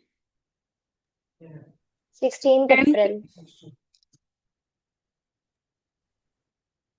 10th 16 अप्रैल को क्या अप्रैल। हुआ है अपर्णा? 16 अप्रैल के बगल में क्या लिखा हुआ है बेटा? Customer was billed on. हाँ, पूरा लाद होगी पूरा। ठीक है ना? कस्टमर वॉज बिल्ड, है ना? अपर्णा उल्टा नंबर बोले, सीधा सोचो, है ना? सीधे जब चीजें आसानी से समझ में आती तो अपने ज्यादा सोचने लग जाते हैं ना। ठीक है ना? Customer was billed on 16 April, but sale का अप्रूवल कब हुआ है? 10th। अपर्णा बोलो। 10th अप्रैल सर। हाँ, 10 अप्रैल को हुआ है। तो आपने 16 अप्रैल क्यों बोला? गलती से बोल दिया था। हाँ, ठीक है, आगे से ऐसा गलती मत करना, है ना? ठीक है। तो मेरे को लगा अपर्णा को कुछ आता ही नहीं है, तो अपर्णा बिल का मतलब नहीं समझ पाती है, कब अप्रूवल डेट नहीं देख पाती है, अपर्णा को कुछ नहीं आता है। ठीक है, अपर्णा डेट को भी नहीं समझ पाती है। मेरे को ऐसा गलत गलत फीलिंग होने लग जाएगा बेटा, है ना? तो मेरे को ऐसा गलत गलत रॉन्ग रॉन्ग फीलिंग्स मत देना। मेरे को एकदम कॉन्फिडेंस वाला फीलिंग देना कि नहीं अपर्णा हाँ डेट को सही देख पाती है, बिल का वाला डेट नहीं भूलेगी, है ना? ठीक है, ओके। अब मेरे को बता, बिलिंग का डेट कब हुआ?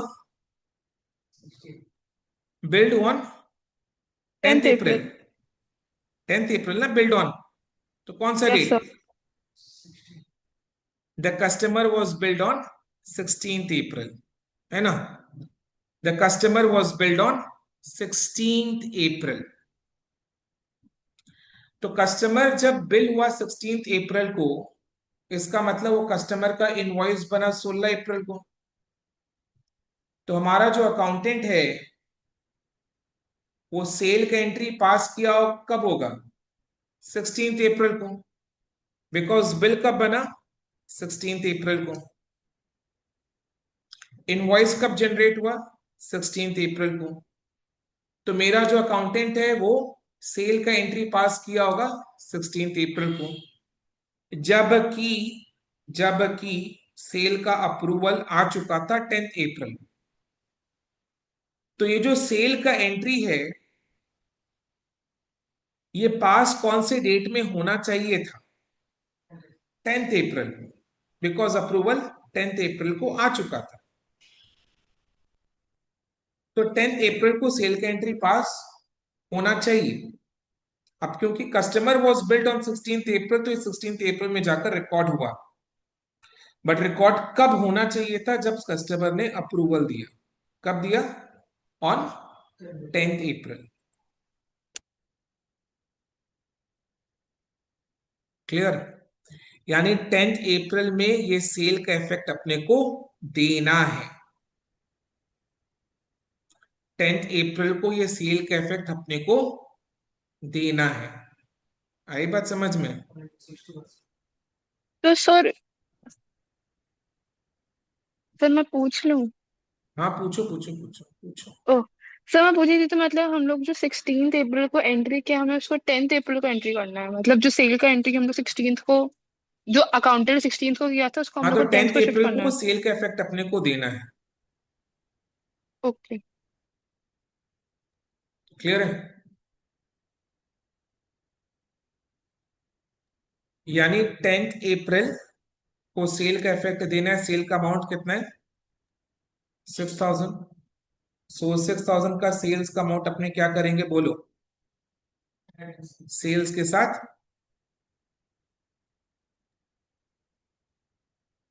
ऐड कर देंगे। सेल्स के साथ ऐड कर देंगे। यानी अब मेरा सेल्स का अमाउंट कितना बन जाएगा? 41,000 मेरा सेल्स का अमाउंट है। इसमें से 1000 का सेल्स रिटर्न माइनस करेंगे तो आ गया 40,000। 46,000। अब फोर्टी 6000 सिक्स अपने थाउजेंड ऐड कर देंगे तो आ जाएगा मेरे को 46,000।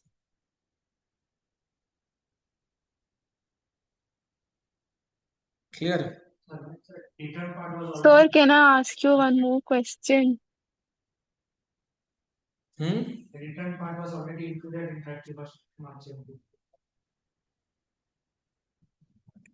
40% जो रिटर्न हुआ था उसका तो एंट्री ही नहीं पास हुआ। कैसे? Explain me.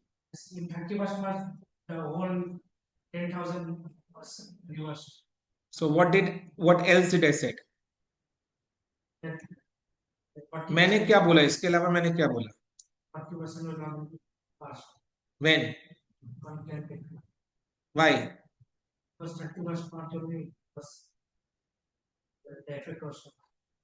For what amount? Who said you this? Who explained you this? Tell me who explained you this entire thing? किसने बताया आपको ये चीज अभी? How did you thought? मतलब who explained you this all these things?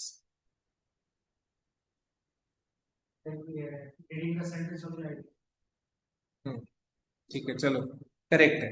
आप बोलो, पानी बोलो बेटा। डाउट? हाँ सर, थोड़ा सा ना ऐसे स्टूपिड क्वेश्चन हो सकता है, बट एक्सपेक्टेड सर है पानी। बोलो बोलो। टेल मी पानी। नहीं नहीं सर, रहने अरे आप खुद ही तो बोले तो मैं बोला ठीक है चलो एक्सपेक्टेड है। बोलो पानी। दो। सर पानी आपने बोला हंसी में जैसे अपना 2 मिनट जा चुका है। Sorry You shall laugh after the sir. class is over like ha ha ha. Stupid question. Sir बोलो बोलो सर मैं पानी। बोल रही थी कि हम लोग जब सेल का एंट्री 10th को पास करेंगे, बिलिंग फिर भी 16, लाइक बिलिंग फिर भी 16 अप्रैल को ही होगा कि वो 10th अप्रैल को शिफ्ट हो जाएगा? नहीं, बिलिंग एक्चुअली ऑलरेडी हो चुका है, इसलिए डाउट नहीं है। वैसे तो बिलिंग ऑलरेडी 16 अप्रैल को हो चुका है। ये इन्फॉर्मेशन दिया है अपने। बिल्ड मतलब क्या? Past tense. So the customer was billed on 16 April, तो बिलिंग हो चुका है 16 अप्रैल। तो 16 अप्रैल को जब बिलिंग हुआ है तो इससे हम लोग को क्या इंफॉर्मेशन समझना है? What should we understand from this information? ये जो इंफॉर्मेशन अपने को दिया, the customer was billed on 16 April, what should we understand from this? कि अगर बिलिंग 16 अप्रैल को हुआ यानी बिल जनरेट हुआ था 16 अप्रैल को, तो अकाउंटेंट ने ये सेल का एंट्री पास किया था 16 अप्रैल। बट क्योंकि ये सेल अप्रूव हो चुका था 10 अप्रैल को, तो सेल का एंट्री पास होना चाहिए था 10 अप्रैल को। तो हमें इंफॉर्मेशन क्या समझना है? हमें इंफॉर्मेशन ये समझना है कि ये वाले 41,000 में 6,000 का सेल अभी तक इंक्लूड नहीं हुआ है। तो अपने को ये 6,000 का सेल इस 41,000 के साथ ऐड करना है। अपना काम ये है। Thank you sir. हम्म, चलो समझ में आया? Yes sir.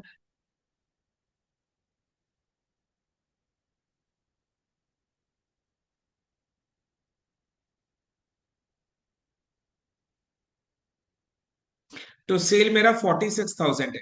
तो अपने अगर इसको देखो ना एक बार ट्रेडिंग में जचा ले, तो मेरा इधर में बाई सेल्स हो जाएगा 46,000। इस पर 20% ग्रॉस प्रॉफिट कैलकुलेट करो कितना आ रहा है? 9,200। Because 10% is 4,600, 20% is 9,200। तो जीपी इज 9,200। जीपी को माइनस करके वी गेट सीओजीएस। इधर में सीओजीएस का अमाउंट आ जाएगा उसके साथ हम लोग क्लोजिंग स्टॉक 47,600 का ऐड करेंगे, करके जो अमाउंट आएगा उसमें से परचेजेस कितना 5034 लेस कर देंगे, करके we shall get the stock on 1st April 2022 which is the stock on 31st March 2022. Okay, clear है? Yes sir. तो अभी इसी को अपने को स्टेटमेंट के फॉर्मेट में लिखना है।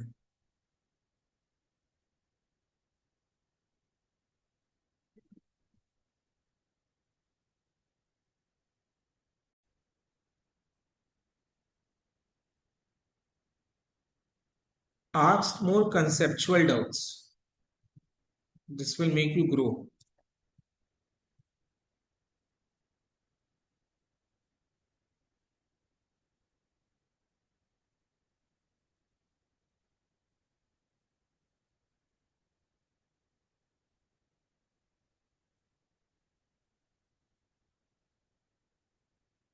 Both set or approval is revenue recognition.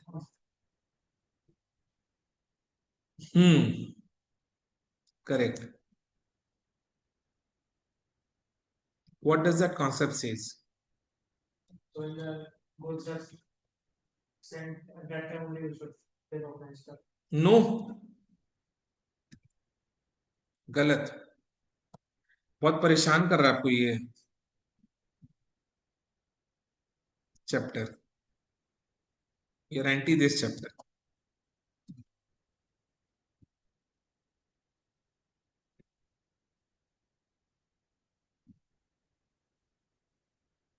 सो सबसे पहले देखो, जैसा हमने डिस्कस किया था, अभी आपके क्वेश्चन का आंसर हो जाएगा। हाँ,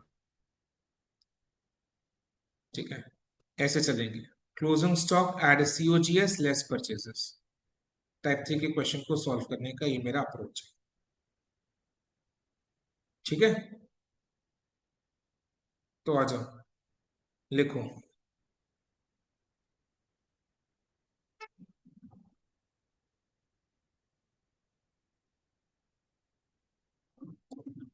cost of goods in godown on 15th April 2022, 50,000। इसमें से क्या लेस करे, बोलो, हु कैन टेल मी, फटाफट, let's see who can tell me. Purchase.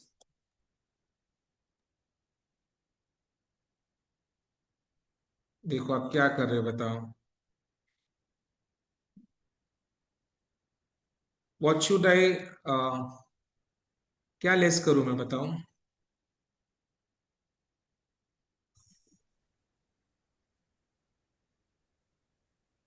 बोलो।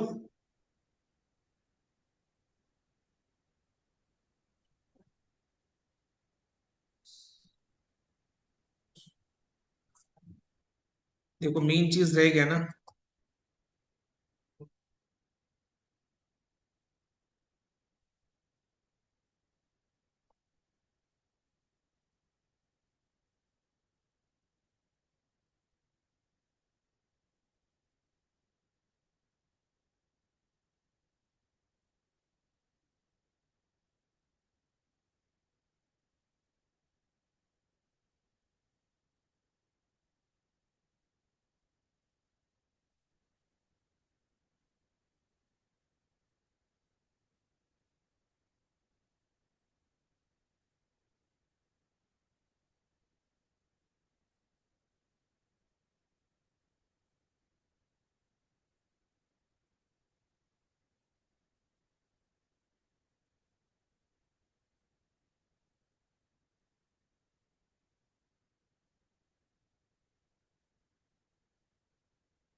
मैंने क्या समझा? नॉट पेइंग अटेंशन बेटा, क्या हो गया?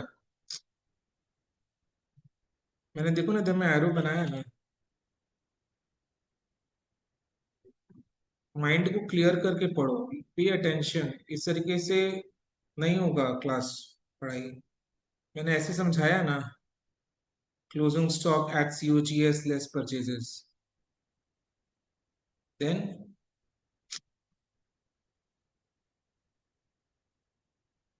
you're not able to catch things or what? नहीं समझ में आपको क्या बोला मैंने? मैं कब से तो बोल रहा हूँ, closing stock at COGS less purchases, Last one. repeating the same thing. You just know how to repeat things, but do not remember things.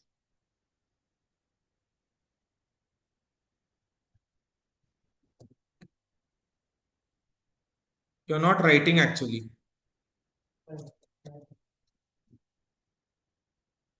Sales में से ग्रॉस प्रॉफिट लेस करेंगे,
नहीं समझ में आया?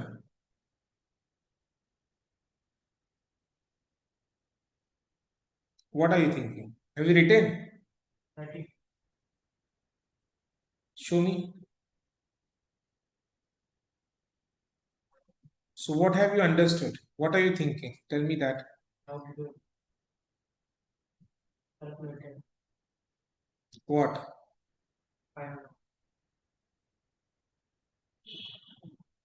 How means?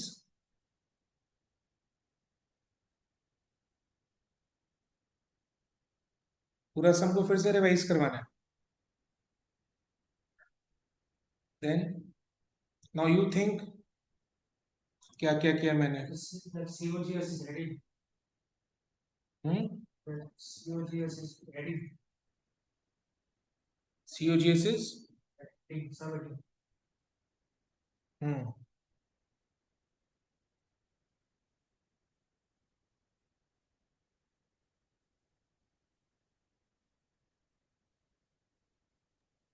तो हम लोग जब लास्ट स्टेट में लिखेंगे value of inventory, it has to be centre aligned, like वो फॉर्मेट है।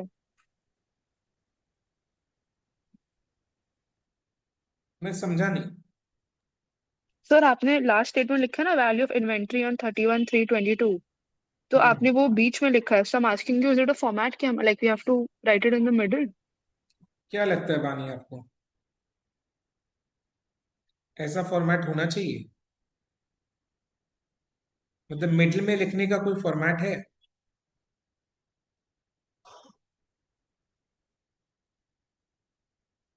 जैसे अपने लेजर अकाउंट बनाते हैं तो अमाउंट रुपीस को मिडिल में लिखने का कोई फॉर्मेट है? नहीं सर, आपने सब लाइक साइड से मार्जिन से लिखा है, बट सडनली वो लास्ट थोड़ा सेंटर है लाइक। तो आप भी ऐसे ही करना फिर, फॉर्मेट ऐसा ऐसा कुछ नहीं, आप ऐसे ही करना, आप you blindly follow me, have blind trust.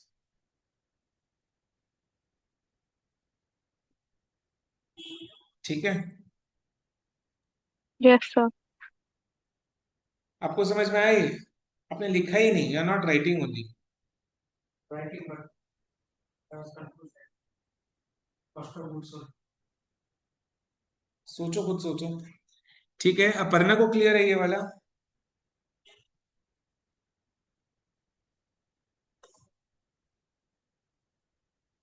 Aparna slept? Good morning. So you use the formula that you kept the closing stock on left hand side.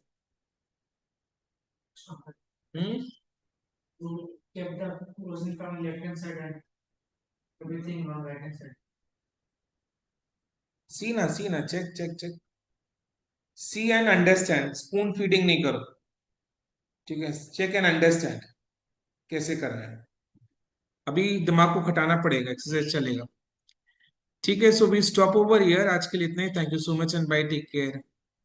Thank you sir. Thank welcome. You. Aparna को समझ में आया कि नहीं आया? हाँ sir, समझ में आया। तो अपर्णा मेरे को फटाफट sale of goods on approval और रिटर्न बेसिस का कंसेप्ट को बताओ। सर मतलब अभी पूरा। हाँ पूरा।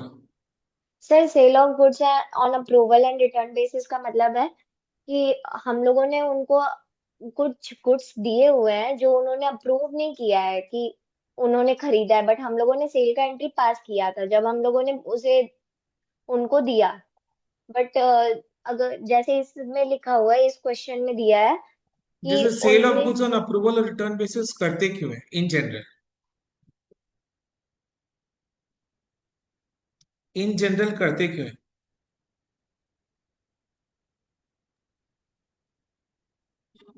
Giving the trust.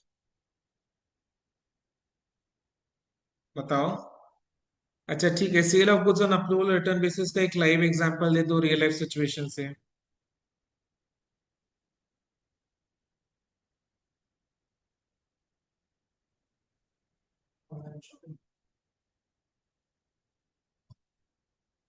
बानी आप ही दे दो। यस सर, क्या?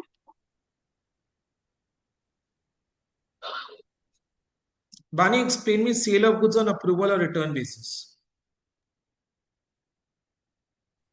So but in online shopping we pay at that time also. Am I talking to you? Bani, explain me sale of goods on approval or return basis.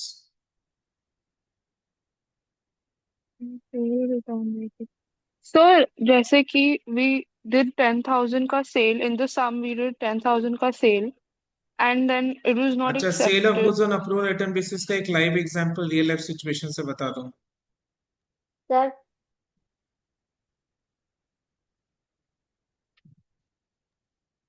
for example, we have taken any necklace or clothes from any shop and we have not approved it yet. मैंने जो example दिया वो बताओ।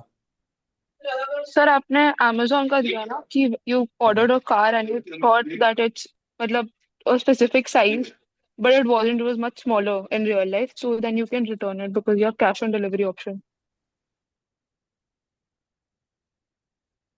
Entries बता दो अपर्णा आप।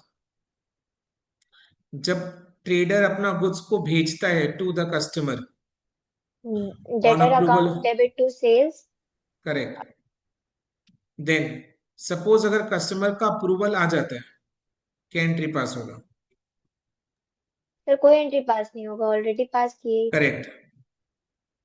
Detail में नहीं बताना, डिटेल जब मैं मांगूंगा तब बताना, ठीक है ना? राइट। देन अगर सेल रिटर्न हो जाता है, मतलब रिटर्न हो जाता है कुछ, देन क्या एंट्री सेल्स पास हो? Account debit to debtor account. Okay. Year के एंड में, अकाउंटिंग ईयर के एंड में जो ट्रेडर है वो क्या चेकेगा? Approval which is dash, P से स्टार्ट होगा। ईयर के एंड में approval, the trader will check for the sale जिसका अप्रूवल इज पेंडिंग। ठीक है, पेंडिंग। तो when the approval is pending, year के एंड में, अकाउंटिंग ईयर के एंड में कितने एंट्रीज पास होंगी? सर एक ही एंट्री होगा, वो है sales account debit to debtor because approval is pending. Approval is pending. एक और एंट्री पास होगा, what will be that entry? Who can tell me? Inventory is lying with customers account debit to trading account, because ये जो goods customer के पास पड़ा हुआ है इसका मालिक ट्रेडर ही है। अप्रूवल पेंडिंग है, अनसोल्ड है, तो ये क्लोजिंग स्टॉक की तरह ट्रीट होगा। Inventory is lying with customers account debit to trading. और ये जो एंट्री हम पास करेंगे ये एट कॉस्ट प्राइस पास करेंगे, एट कॉस्ट प्राइस। इन्वेंट्री इसका जो वैल्यूएशन का रूल है। देन तो ईयर के एंड में जब अप्रूवल इज पेंडिंग, हम लोग पहले सेल को रिवर्स कर देते हैं। जितना भी सेल का अप्रूवल पेंडिंग है वो पूरा सेल का रिवर्स कर देते हैं, एंड देन जो स्टॉक कस्टमर के पास है उसके लिए एंट्री पास होगा, inventory is lying with customers account debit to trading at cost price. Then next accounting year में जब अप्रूवल मिल जाता है, अपर्णा टेल मी, तब क्या एंट्री पास होगा? Debtor account to sales account. And अगर रिटर्न हो गया तो तब कोई एंट्री पास नहीं होगा। कोई एंट्री पास नहीं होगा। ठीक है, अब अपर्णा मेरे को तो इस सम में कितने अमाउंट का गुड्स को अप्रूवल और रिटर्न बेसिस में भेजा गया था? सर 10,000 का भेजा था, बट 6,000 का अप्रूव हुआ, 4,000 का रिटर्न हो गया। वो कब हुआ? नेक्स्ट अकाउंटिंग ईयर में हुआ, अप्रैल में। Yes sir. ठीक है, तो जो 4,000 का रिटर्न हो चुका उसके लिए कोई एंट्री पास होगा या नहीं होगा? सर वो जब फाइनेंशियल अकाउंट प्रिपेयर कर रहे थे तभी वो एंट्री पास होगा। नहीं, मेरा क्वेश्चन है 10 अप्रैल को वो रिटर्न का एंट्री पास होगा या नहीं होगा? No sir. तो 6,000 का एंट्री पास होगा, इसका मतलब यस क्या सर। एंट्री पास होगा? Debtor account debit to sales. यानी सेल्स में इसको अपने एड या लेस? एड। एड। ये एंट्री हमको कब पास करना है? जिस दिन अप्रूवल आया या जिस दिन बिलिंग हुआ? कब पास करना है, क्वेश्चन को समझो। कब पास करना चाहिए एंट्री? जिस दिन जिस दिन अप्रूवल आया। करेक्ट, जिस दिन अप्रूवल आया। बट अकाउंटेंट ने क्या किया?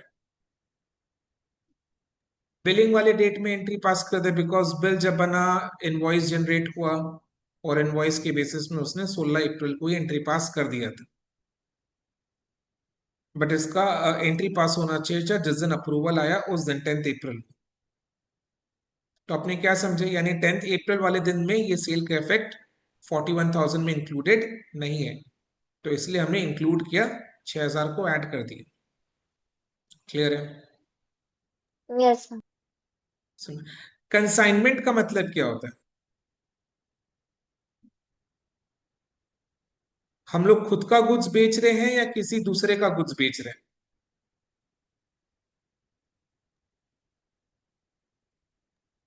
So can I answer?